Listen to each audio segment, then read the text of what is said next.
والخيرات والنور يا من يفتش عن هدي وتبصير يا من يفتش عن هدي وتبصير. الحمد لله رب العالمين والعاقبة للمتقين ولا عدوان إلا على الظالمين وأشهد أن لا إله إلا الله وحده لا شريك له ولي الصالحين وأشهد أن محمدا عبده ورسوله وصفيه من خلقه وحبيبه سيد الأولين والآخرين. اللهم صل عليه وعلى آله وصحبه وسلم تسليما كثيرا. أما بعد. Mes frères et sœurs, notre thème avec vous aujourd'hui, avec l'aide d'Allah Tabaraka wa Ta'ala, tourne autour d'une chose que nous avons négligée, malheureusement, et dont nous ne prenons plus soin. Cette chose est la perte de temps. La perte de temps. Et comme l'a dit l'imam Ibn al-Qayyim al-Jawziyya, rahimahullah, la perte de temps est pire que la mort. La perte de temps est pire que la mort. Car la mort te coupe de ce bas monde et de ses habitants, alors que la perte de temps te coupe d'Allah Azza wa Jalla. Le temps libre est la chose la plus précieuse que l'on possède dans ce bas monde. Le temps passe et malgré cela on néglige, ainsi que le reste des bonnes œuvres qui passent devant nous comme un clin d'œil. Chaque jour qui passe diminue de notre vie et nous rapproche de notre délai.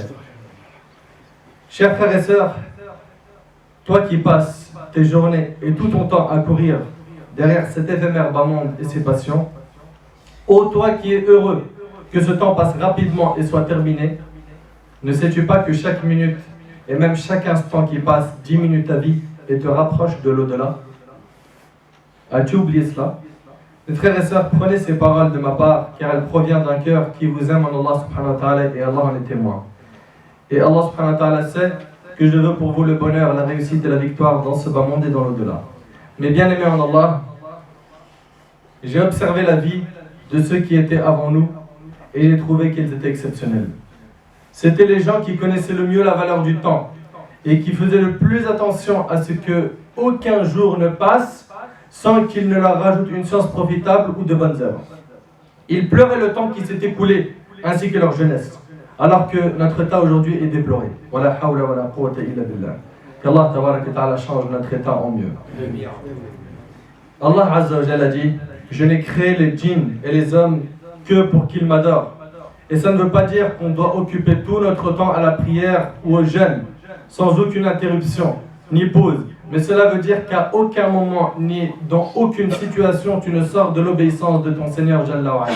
Aujourd'hui, nos jeunes et les plus âgés gâchent leur temps devant les matchs de football.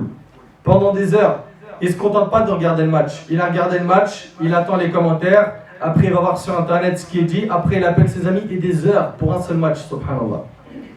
D'autres, c'est devant les séries télévisées ou les téléréalités.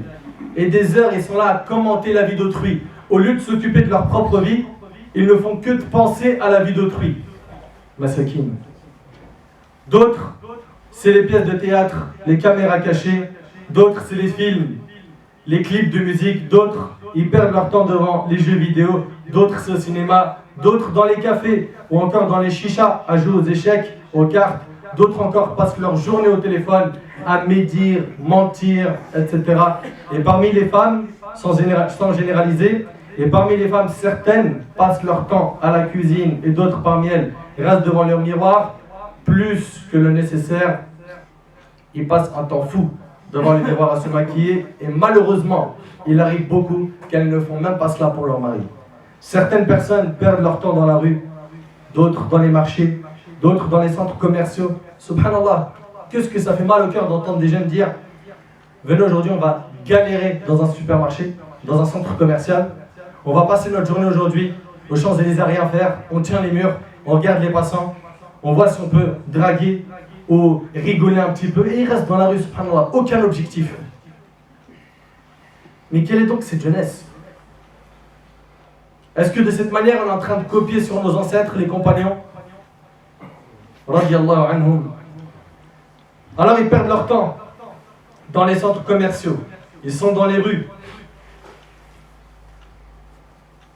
Avec cela, ils sont dans les rues avec ce que cela contient comme négligence du droit du chemin, à savoir baisser le regard, car ça fait partie du droit de la rue.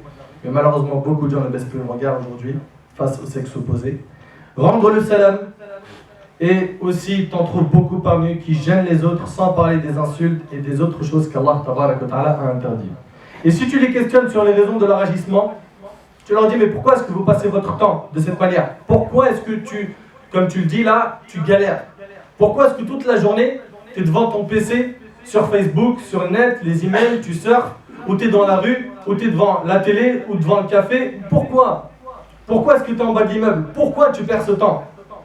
La réponse de beaucoup d'entre eux, pourquoi généraliser? On cherche à faire passer le temps, ou d'autres même ils y vont plus cruellement, on cherche à tuer le temps. On cherche à tuer le temps. On tue le temps, mon frère. On tue le temps. Sache que la perte de temps, mon frère, ainsi que toi, ma soeur, est un suicide lent. Et ce qui est étonnant, c'est que les gens s'attristent de la mort de l'un de leurs proches et ne s'attristent pas de se tuer eux-mêmes en gâchant leur temps. C'est un suicide lent. Puis sachez que celui qui gâche son temps demandera à Allah de le faire revenir dans ce bas monde afin qu'il occupe son temps comme il l'aurait fallu. Et ce, à deux occasions. La première est lors de son agonie. Allah Azza wa Jal dit, Seigneur, si seulement tu m'accordais un court délai, regarde ce que le serviteur va demander. Seigneur, si seulement tu m'accordais un court délai, je ferai l'aumône et serai parmi les gens de bien. Je vais me rattraper. Je vais rattraper ce retard. Je vais faire partie des gens du bien. La réponse d'Allah Tabaraka Ta'ala sera, Allah cependant n'accorde jamais de délai à une âme dont le terme est arrivé. Il n'y a plus de délai. Sur terre, tu rates un examen, que ce soit le permis ou le bac, tu peux le repasser. Ou des fois, tu as une session de rattrapage. Yawm al-Qiyamah, le jour du jugement, il n'y a pas de session de rattrapage. Il n'y a pas de piston. Il n'y a rien. Il y a toi, tes bagages, devant Allah Azza wa Jal, le Seigneur des mondes. Alors, ce rendez-vous, est-ce qu'on s'y est préparé? On se prépare pour tous les examens. Et on tremble, et on ne dort pas. Et on prend des médicaments tellement on est stressé, on est angoissé à cause des examens de ce bas monde. Et je ne suis pas en train de dire qu'il faut négliger les examens de ce bas monde, mais le problème, c'est que ça nous a fait oublier les examens de l'au-delà. Ta vie entière, c'est un examen. En continu. C'est un test. Une fois que l'ange de la mort a pris ton âme, c'est terminé. C'est fini pour toi. Tu ne peux plus rien écrire. Alors est-ce que ton temps aujourd'hui t'a suffi pour faire ce qu'il faut comme bonne œuvre? Tu sais très bien ce que tu fais, ce que tu ne fais pas. Allah cependant n'accorde jamais de délai à une âme dont le terme est arrivé. Et la seconde fois où l'être humain demandera un délai sera lorsque les gens de l'enfer y entreront. Allah Tabaraka Ta'ala dit, et là ils hurleront, Seigneur, fais-nous sortir, nous ferons le bien, contrairement à ce que nous faisions. Mon frère, ma soeur, est-ce que tu attends d'être en enfer pour demander à Allah une deuxième chance? T'attends quoi? C'est écrit noir sur blanc dans le Coran que certains, pendant qu'ils sont en enfer, ils demanderont à Allah de sortir pour œuvrer, car ils n'ont pas fait ce qu'il fallait sur terre. Alhamdulillah, tu es en vie. Alhamdulillah, tu peux œuvrer. Alhamdulillah, Allah il t'a accordé la santé. Tu vis dans une maison où il y a ce qu'il faut, manger, boire, le chauffage. Il y en a d'autres parmi tes frères, Wallah, ils dorment dans la rue. Ils n'arrivent pas à manger comme toi. Ils n'ont pas les mêmes problèmes que toi. Toi, ton problème, c'est que tu n'as pas réussi à passer de l'iPhone 4 à l'iPhone 5. Lui, il n'arrive même pas à trouver de l'eau potable. Et avec ça, de l'ingratitude. On est mauvais envers nous-mêmes, envers notre âme. On n'obéit pas aux ordres d'Allah. Et on est négligent. Et on oublie. Et ça nous plaît de vivre dans l'insouciance. Pourquoi? Parce que tout le monde fait, alors on fait comme eux. Mais mon frère, on t'a dit que tu adores Allah, tu n'adores pas tout le monde. Allah, il a fixé des règles. Il nous a fixé un objectif. C'est qu'on vit pour l'adoration. Alors pourquoi est-ce que tu as changé d'objectif? Pourquoi est-ce que ton objectif aujourd'hui, c'est plaire aux gens? C'est que les gens disent du bien de toi. Yahri, après ta mort, les gens ils vont t'accompagner, ils vont prier sur toi et ils vont repartir. Et dans ta tombe, tu es tout seul. Et là, les anges vont venir te questionner dans ta tombe. Et comme l'a dit le prophète, la tombe est la première station du jour du jugement. Si la personne réussit ce passage de la tombe, tout ce qui suit sera facile, et dans le cas contraire, tout ce qui suit sera difficile. Qu'Allah nous en préserve. Seigneur, fais-nous sortir et nous ferons le bien contrairement à ce que nous faisions. Et la réponse sera, ne nous avons pas donné une vie assez longue pour que celui qui réfléchit réfléchisse. Tu as vu la réponse du Coran? Ne vous avons-nous pas donné une vie assez longue pour que celui qui réfléchit réfléchisse? L'avertisseur, cependant, vous était venu, vous avez eu des avertissements. Vous avez entendu des gens qui vous ont dit ça c'est halal, ça c'est haram. Vous avez entendu dans cette mosquée, dans d'autres endroits, des gens vous rappeler l'au-delà. Des gens vous rappeler le réel, le grand objectif de l'être humain sur terre, al-ibada lillahi wahdah. Vous l'avez entendu, je l'ai entendu. La question qui se pose, c'est est-ce qu'on a mis en pratique? On est toujours en train de regarder les gens mettre en pratique en disant Masha'Allah, regarde celui-là, Allah il barak, t'as vu? Il est sorti de loin, Masha'Allah. Et regarde comment il est devenu. Et toi? Quand est-ce que tu as monté dans ce train? Vous savez, malheureusement, beaucoup d'entre nous ressemblent à des gens qui sont partis voir un médecin, il leur a donné l'ordonnance avec les médicaments qu'il faut, ils sont partis à la pharmacie, ils ont acheté les médicaments, ils les ont mis dans leur propre pharmacie, dans la maison, et ils ne les ont jamais pris. On a le remède à la maison, on sait très bien, on a le Coran, on a la Sunna, on a tout ce qu'il faut. On sait ce qu'il faut pour pouvoir nous améliorer dans la religion. Mais malheureusement, on reste malade et on regarde les médicaments et on dit Inch'Allah un jour. Mais le problème, c'est qu'il est possible que ton âme soit prise par l'ange de la mort avant que le jour de ton repentir arrive. C'est pour ça, mon frère, ainsi que toi, ma soeur, sois intelligent, suis pas tout le monde. Suis le Coran et la Sunna. Et c'est avec ça que tu trouveras le succès ici-bas et dans l'au-delà. Et parmi les choses qui montrent l'importance du temps, c'est qu'Allah Azza wa Jal a juré par le temps. Allah Tabaraka Ta'ala a dit Wal Afr, par le temps, l'homme est certes en perdition, sauf ceux qui croient et accomplissent les bonnes œuvres, s'enjoignent mutuellement la vérité et s'enjoignent mutuellement l'endurance. Tout comme Allah Tabaraka Ta'ala a juré par certaines de ses parties, comme dans la parole d'Allah Azza wa Jal, par l'aube et par les 10 nuits. Et Allah Azza wa Jal a dit aussi par la nuit, quand elle enveloppe tout, par le jour, quand il est clair. Et Allah Azza wa Jal jure aussi par le jour montant, dans sa parole, par le jour montant, et par la nuit quand elle couvre tout.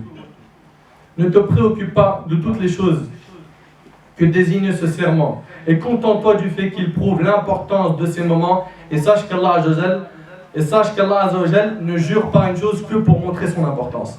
L'importance du temps a été aussi confirmée par la sunna du prophète alayhi salatu wassalam. D'après Abi Barz al-Aslami, radiallahu anhu, le prophète alayhi salatu wassalam a dit au jour de la résurrection, l'être humain ne bougera pas avant d'être questionné, d'être interrogé sur sa vie, comment il l'a passée. Le jour du jugement, tu ne vas pas faire un pas tant que tu n'as pas reçu ces questions-là. Ta vie, comment tu l'as passée? Allez, la question, tu l'as à l'avance. Toi qui aurais souhaité dans l'examen de ce bas monde d'avoir juste les questions à l'avance, bah sache que pour Yawm al-Qiyamah, Allah Azza wa Jalla, par sa générosité, nous enseigne ça par le prophète alayhi salatu wassalam. Le jour du jugement, après toi entendre, tu as dit comment tu l'as passé. Et chacun d'entre nous, il fait un bilan. Là, pendant que je suis en train de parler, un bilan. Fais défiler tout ce que tu as fait dans ta vie. Alors c'est quoi? Tu as fait que d'étudier toute la journée, de réviser, c'est tout, que pour le diplôme, rien d'autre. Et tu n'as pas prié, tu as négligé les ordres d'Allah, tu as été mauvais avec tes parents, etc. Qu'est-ce que tu as fait exactement? Est-ce que toute la journée tu étais devant le haram, que ce soit à la télé, sur le net, Facebook, etc. Tu faisais quoi de ton temps? Ta vie, tu l'as passé comment? Le sport, je regardais que le foot, je jouais que au foot, je pensais qu'au foot, les transferts, lui il a été acheté 1 million, lui. Mais après, c'est quoi la fin de tout ça? Et d'autres qui sont là toute la journée à regarder des acteurs dans la télé-réalité, ou d'autres des comédiens, ou d'autres qui sont là toute la journée à répéter ce que les chanteurs disent. Subhanallah. C'est comme ça que tu as passé ta vie? Ou est-ce que tu l'as passé dans l'adoration d'Allah subhanahu wa ta'ala? Chacun d'entre nous connaît très bien la réponse. Première question, sa vie, comment il l'a passée? Deuxième question, sa science, qu'en a-t-il fait? Tu as appris beaucoup de choses dans la religion. Tu as appris que ça c'était autorisé, ça c'était interdit. Tu as entendu des discours sur telle et telle chose. Mais de tout ce que tu as entendu, combien de pourcents tu as mis en pratique? Tu as mis quoi en pratique exactement? Troisième question, c'est bien d'où il les a gagnés et dans quoi il les a dépensés. 2 questions sur ton argent. Dans quoi tu l'as gagné? Dans le halal ou dans le haram? Tu travailles dans quoi? Tu crois que ça peut passer comme ça? Normal, je travaille, je sers de l'alcool, je vends de l'alcool et ça passe? Ça passe pas. Et n'oublie pas que le prophète alayhi salatu wassalam a maudit 10 personnes, parmi elles celui qui vend l'alcool. C'est pas une mince affaire, les frères. Oui, mais c'est dur. Ya akhi al-habib, ijtahid, fais des efforts. Et celui qui craint Allah, Allah il lui facilite une issue favorable. Et ça, c'est mentionné dans le Coran. Donc, ton argent, dans quoi tu l'as gagné? Où est-ce que tu l'as dépensé? Et après, ton corps, comment est-ce que tu l'as entretenu? Tu as fait quoi de ton corps? Certains, ils savent très bien ce qu'ils ont fait de leur corps. Drogue, chicha, cigarettes, alcool. Des fois même, certains, ils vont prendre des médicaments pour se mettre dans un état d'ivresse. Vous imaginez un petit peu? Après toi, écoutez ces questions. Et d'après Amr ibn Maymoun, le prophète a conseillé un homme en ces termes: profite de 5 choses en accomplissant, profite de 5 choses avant que 5 autres ne surviennent. Profite donc de ta jeunesse avant que ta vieillesse n'ait lieu. Profite de ta jeunesse, mon frère, tu es jeune, c'est maintenant que tu dois faire le hajj. C'est maintenant que tu dois multiplier les frères. C'est maintenant que tu apprends le Coran. C'est maintenant que tu apprends la sunna. C'est maintenant que tu apprends le fiqh. C'est maintenant que tu apprends le hadith. C'est maintenant que tu fais la da'wah. Les compagnons du prophète, vous croyez, ils avaient quel âge? Ils étaient jeunes, anhum. Ils ont fait beaucoup d'efforts. Et subhanallah, ils étaient dans un désert où ils n'avaient pas tous les moyens techniques que l'on a aujourd'hui. Et regarde comment l'islam s'est répandu. Et aujourd'hui, nous, on a les outils techniques, on a tout, on a l'internet, on a le téléphone. Et regarde ce qu'on a fait avec. Profite de 5 choses avant 5 autres. Profite de 5 choses avant que 5 autres ne surviennent. De ta jeunesse avant que ta vieillesse n'ait lieu. De ta bonne santé avant que tu ne tombes malade. De ta richesse avant d'être touché par la pauvreté. De ton temps libre avant d'être occupé. Et de ta vie avant que la mort ne survienne, rapporté par Nasai. Et selon Ibn Abbas, le prophète a dit: il est 2 bienfaits que beaucoup de gens n'apprécient pas à leur juste valeur. C'est quoi? La santé et le temps libre, rapporté par Bukhari. Et il y a 2 bienfaits qu'Allah nous a donnés, on ne les apprécie pas à leur juste valeur. C'est quoi ces 2 bienfaits? 1. La santé. La santé, on connaît sa valeur quand on la perd. Et là, à ce moment-là, on lève les mains. Ya Rab, je suis malade. Ya Rab, guéris-moi. Ya Rab. Et le temps libre. Le temps libre, hélas, beaucoup d'entre nous ne connaissent pas sa valeur. Chers frères et sœurs, parmi les causes de la perte de temps, nous pouvons citer premièrement le fait de retarder les choses at-taswif, le fait de retarder les choses, et ceci consiste en ce que la personne dise: je ferai ceci ou cela plus tard. Prie, plus tard, Inch'Allah, le ramadan prochain. Wallah, sûr, Inch'Allah, le ramadan prochain, je prie. Mon frère, que t'en sais que tu vas vivre jusqu'au ramadan prochain? Ma soeur porte le hijab, pas maintenant. Quand je me marierai, Inch'Allah. Mais qu'est-ce que t'en sais, ma soeur, que tu vas vivre jusqu'au mariage? Mais qui te garantit de vivre jusqu'à finir ce rappel que tu es en train d'écouter? Qui te la garantit? Et tu les vois retarder les bonnes actions. Tu n'as pas à retarder la bonne action. Fais très attention. Donc, je ferai ceci ou cela plus tard. Je commencerai la prière plus tard. Je porterai le hijab plus tard. Plus tard. Mais malheureusement, il est grand possible que l'ange de la mort vienne avant que tu fasses ce que tu avais l'intention de faire. Deuxièmement, le fait de suivre ses passions, à savoir fréquenter de mauvaises personnes qui éloignent de l'obéissance d'Allah, et cela peut être la cause de leur entrée en enfer. Donc parmi les causes, on a dit, de la perte de temps, on a 1, at-taswif, le fait de retarder les bonnes actions à demain. 2, le fait de suivre les passions, de fréquenter de mauvaises personnes. 3, l'absence d'objectif. Quand tu questionnes l'un d'entre eux, tu lui dis: quel est l'objectif de ta vie? Il dit: franchement mon frère, moi mon objectif, t'as vu, c'est je travaille, je gagne mon argent dans le halal, je me marie, j'ai un petit appart, je le prends en crédit, tu vois, et avec une petite femme, des enfants, Allah barak, et voilà, tu vois, je fais comme mon père. C'est quoi, tu veux que je fasse quoi d'autre? C'est ça l'objectif de ta vie? Mesquine, tu me fais de la peine, Wallah, tu me fais de la peine. Je dis pas ça pour te rabaisser, mais c'est hallucinant qu'un musulman puisse penser comme ça. C'est ça l'objectif de ta vie? C'est juste le bas monde. Le plus important pour toi, c'est tout ce qui est dunya. Tu m'as pas dit une seule fois: mon objectif c'est d'avoir la satisfaction d'Allah, c'est d'avoir le Jannah, le Firdaus, l'éternité dans le paradis. Ça, c'est pas dans tes objectifs? Les compagnons, ils vivaient avec ça devant les yeux, le paradis. Et nous, aujourd'hui, on vit avec quoi devant les yeux? Carrefour, le shopping, la mode, la télé, le net. Donc l'absence d'objectif. Tu le vois, il dit: mon objectif c'est de travailler et de me marier. Et je profite de la vie. Sache, ô toi qui dis ceci, que ton objectif est bien plus noble que tout cela. Ton objectif c'est l'adoration d'Allah Azzawajal l'unique. Quatrièmement, parmi les causes de la perte de temps, le fait d'ignorer la valeur du temps. Et pour cela, C'est pour cela que nos pieux prédécesseurs faisaient très attention à leur temps. Écoute avec moi ce que disait le noble compagnon Abdullah ibn Mas'ud radiyallahu anhu. Il a dit un jour, je ne regrette rien autant qu'un jour où le soleil s'est couché sans que mes œuvres n'aient augmenté. Ce qu'il a regretté le plus, c'était qu'un jour passe de sa vie sans que ses bonnes actions n'augmentent. Alors ça nous arrive ça? Ça t'arrive une fois de dormir, tu dis subhanallah, j'ai ni appris une science utile, j'ai ni fait une bonne œuvre utile aujourd'hui, j'ai rien fait de spécial, et de regretter cette journée. Ça t'est arrivé combien de fois? Combien par semaine? Fais le bilan. Combien de fois tu regrettes ton jour? Ou tu es satisfait plutôt de chaque jour qui est passé en disant alhamdoulilah, mon frère, c'est dans le cœur, c'est blanc là-dedans. Que tu sais déjà que c'est blanc là-dedans? Tu connais l'invisible, tu connais le vrai? Et si c'est blanc comme tu le dis là-dedans, pourquoi tu pries pas? Pourquoi est-ce que ça ne se voit pas que c'est blanc? Al-Hassan al-Basri rahimahullah a dit: ô enfant d'Adam, tu n'es qu'un laps de temps, et chaque jour qui s'en va, c'est une partie de toi qui s'en va avec. Abu al-Barakat, le grand-père du Cheikh al-Islam Ibn Taymiyyah, était une noble personne. Lorsqu'il se rendait aux toilettes pour faire ses besoins, il disait à celui qui était près de lui: lis dans ce livre et élève ta voix afin que je t'entende et que mon temps ne soit pas gâché. Quand il rentre aux toilettes, il ne veut pas perdre son temps. Et comme vous le savez, aux toilettes, on n'a pas le droit de faire dhikrullah azza wa jalla. On n'a pas le droit d'évoquer Allah, que ce soit de faire du dhikr ou lire le Coran, n'est-ce pas?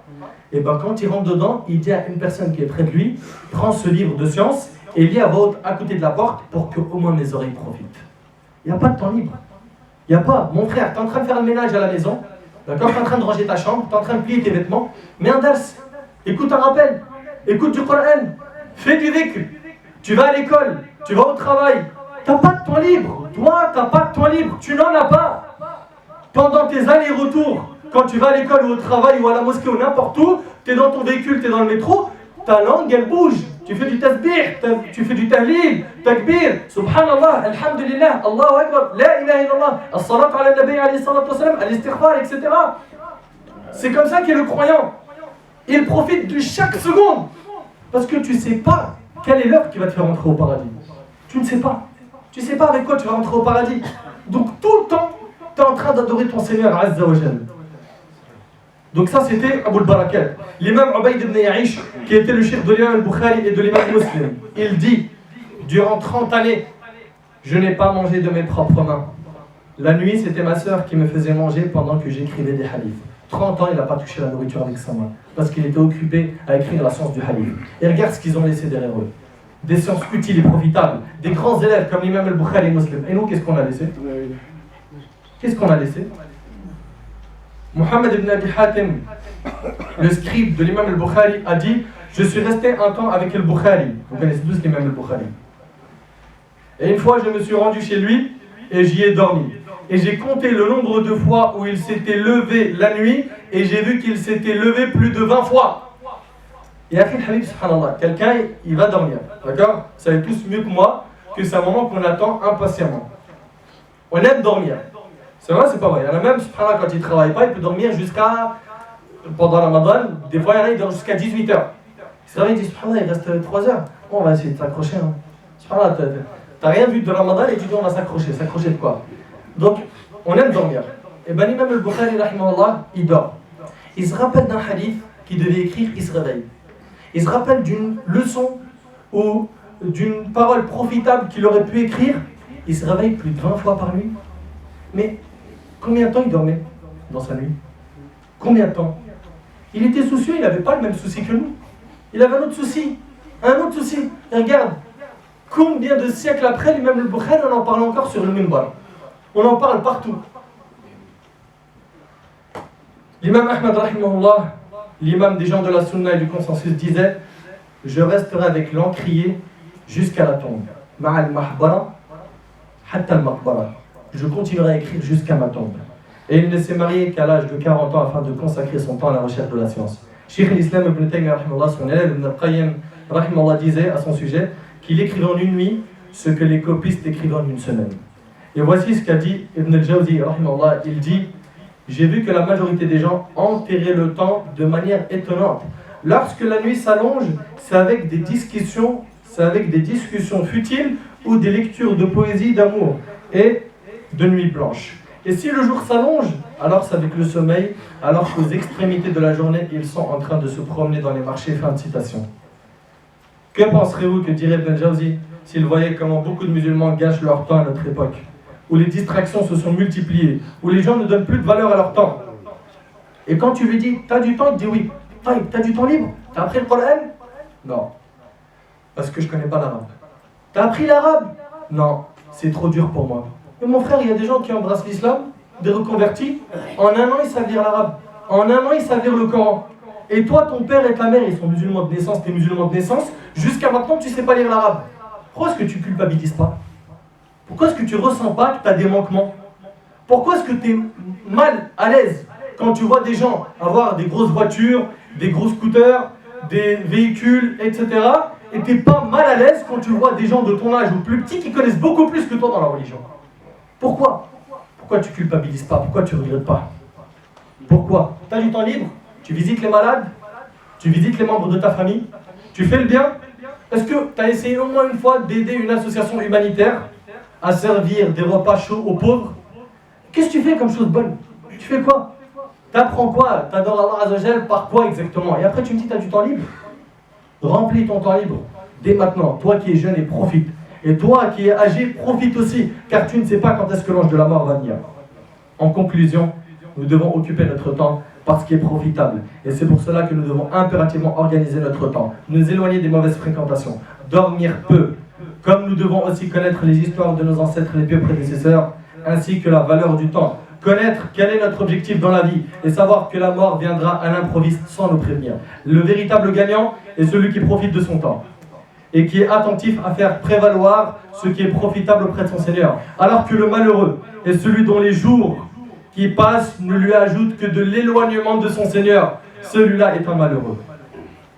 Il voit les jours passer successivement et se réjouit de l'approche d'une promotion, de l'obtention d'une augmentation dans son salaire ou de la concrétisation d'un souhait, tout en étant insouciant de l'obéissance d'Allah Azzawajal et accomplissant ce qu'Allah Azzawajal a interdit. Et le pauvre ne sait pas que chaque jour qui passe le rapproche de sa tombe et l'éloigne de ce bas monde.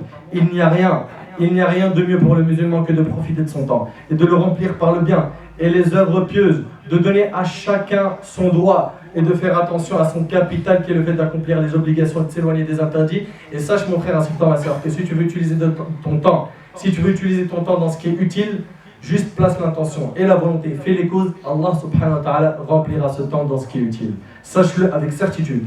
Puis, de s'empresser bien sûr d'accomplir les bonnes œuvres, et seuls les pieux auront la victoire, tout comme seuls ceux qui négligent leur temps et les désintéressés seront les perdants. Qu'Allah Azzawajal fasse de moi ainsi que vous des gagnants dans ce bas monde et dans l'au-delà. As'Allah subhanahu wa ta'ala an yanfa'ani bima qultu wa yanfa'akum bima sami'tum. As'Allah Azzawajal أن يجعل جمعنا هذا جمعا مرحوما اللهم اجعل جمعنا هذا جمعا مرحوما وتفرقنا من بعده تفرقا معصوما ولا تجعل يا ربنا فينا ولا من بيننا شقيا ولا محروما اللهم عافنا واعف عنا والخيرات والنور يا من يفتش عن هدي وتبصير يا من يفتش عن هدي وتبصير يا طالب الحق والخيرات والنور يا من يفتش عن هدي وتبصير